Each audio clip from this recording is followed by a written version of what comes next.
Chapter 5, Footprints Without Feet. Read and find out. How did the invisible man first become visible? Why was he wandering the streets? The two boys stared in surprise at the fresh muddy imprints of a pair of bare feet. What was a barefooted man doing on the steps of a house in the middle of London, and where was the man? As they gazed, a remarkable sight met their eyes. A fresh footmark appeared from nowhere. Further, footprints followed one after the another, descending the steps and progressing down the street. The boys followed, fascinated, until the muddy impressions became fainter and fainter and at last disappeared altogether. The first two paragraphs, they are talking about the invisible man whose footprints were noticed by two boys. In the next paragraph, there is the reason that why did they see only the footprints and nothing else. The explanation of the mystery was really simple enough. The bewildered, confused boys had been following a scientist who had just discovered how to make the human body transparent. Griffin, the scientist, had carried out experiment after experiment to prove that the human body could become invisible. Finally, he swallowed certain rare drugs and his body became as transparent as a sheet of glass, though it also remained as solid as glass. Brilliant scientist though he was, Griffin was rather a lawless person. His landlord disliked him and tried to eject him, throw him out. In revenge, Griffin set fire to the house. To get away without being seen, he had to remove his clothes. Thus, it was that he became a homeless wanderer without clothes, without money, and quite invisible, until he happened to step in some mud and left footprints as he walked. So, when the chapter opens, Griffin has already burned down the house of his landlord and is roaming around. And this is the time when the two boys see him. Page number 27. He escaped easily enough from the boys who followed his footprints in London, but his adventures were by no means over. He had chosen a bad time of the year to wander about London without clothes. It was midwinter, the air was bitterly cold, and he could not do without clothes. Instead of walking about the streets, he decided to slip into a big London store for warmth. Closing time arrived, and as soon as the doors were shut, Griffin was able to give himself the pleasure of clothing and feeding himself without regard to expense. Without regard to expense here means that there was nobody to whom he has to pay, and because he was invisible, nobody can catch hold of him, and so without any payment he could do whatever things he wanted to do at the store.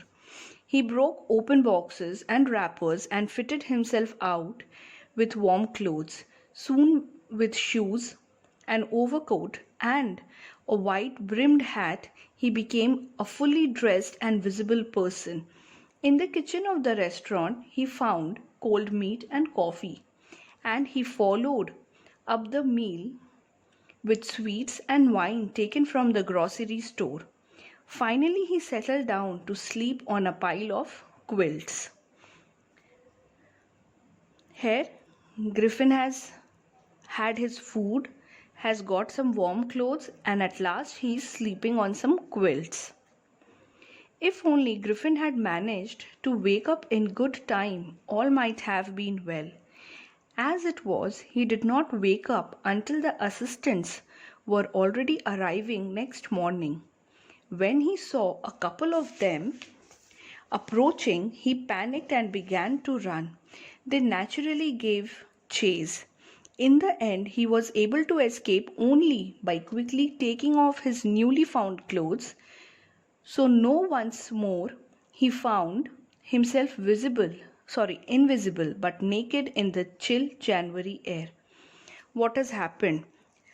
Griffin, he slept very peacefully, but then He was sleeping so peacefully, he had no track of time. The opening time for the store arrived, and the assistants were inside, and they saw Griffin sleeping there, and Griffin also panicked. And in that panic state, he started moving here and there. And in order to save himself and escape them, he again started removing the clothes from his bodies, which as a result, he became invisible once again. This time he decided to try the stock of a theatrical company in the hope of finding not only clothes but also something that would hide the empty space above his shoulder. See, now clothes can cover till your neck, but the face part, it always remains open. So here he was trying to look for something which he could use to cover himself or to give him a kind of a form. Shivering with cold, he hurried to Drury Lane, the center of the theatre world. He soon found a suitable shop. He made his way invisible upstairs and came out a little later wearing bandages round his forehead, dark glasses, false nose, big bushy side whiskers, and a large hat. To escape without being seen, he callously attacked the shopkeeper from behind, after which he robbed him of all the money he could find. Griffin is such a lawless person that for him only keeping him safe and sound was important.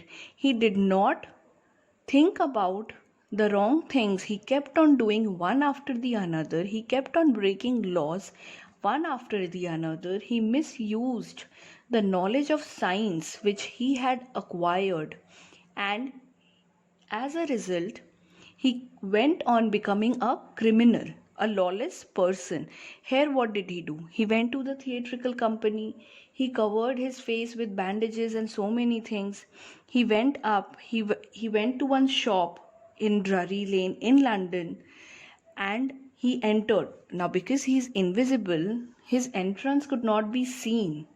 But when he was coming out, his exit, obviously he would be caught because at that time his body was covered with so many clothes, face was covered with bandage, whiskers. Whisker is what? The hair of the beard, the side hairs actually.